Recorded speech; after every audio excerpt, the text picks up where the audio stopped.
grosse colère. En plus de l'affaire Martinez-Zogo, le gouvernement a un nouveau gros problème. Le Cameroun, via un communiqué, appelle ses ressortissants à la retenue concernant le mouvement de protestation en Tunisie.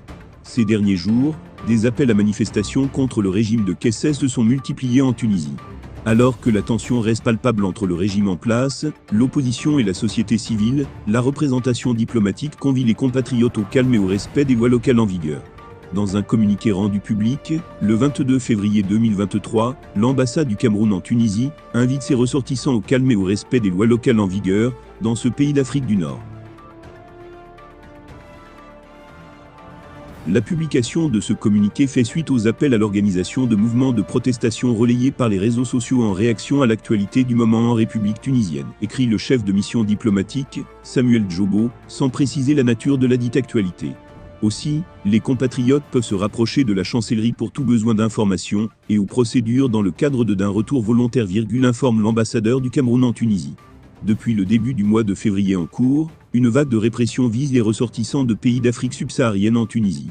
Sur les réseaux sociaux, les appels à la haine et au meurtre contre les Noirs se multiplient, exacerbés par le discours tenu par le président tunisien, Kais Saied, lors d'une réunion de sécurité nationale mardi dernier. Au cours de cette réunion, le dirigeant tunisien a notamment accusé les migrants subsahariens d'être à l'origine des crimes et de la délinquance dans son pays et annoncé des mesures fortes contre l'immigration. Selon nos confrères de RFI, 400 subsahariens ont été interpellés depuis le 16 février.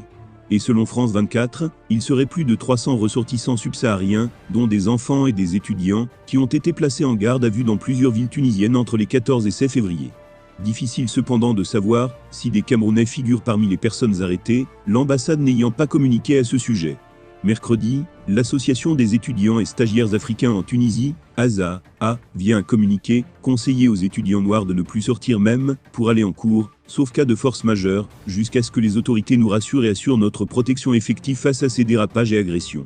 L'association dénonce un climat de plus en plus anxiogène sur les réseaux sociaux, avec la circulation de fausses informations visant les personnes à la peau noire sans distinction. Mercredi soir, le porte-parole de la présidence tunisienne, Wali Agem, a déclaré à la télévision que la Tunisie n'est pas contre la présence de ressortissants subsahariens sur son territoire comme les étudiants, touristes et patients, à condition qu'ils soient soumis aux lois tunisiennes, rapporte RFI. Eh bien, chers abonnés, c'est ainsi que nous arriverons au terme de cette édition.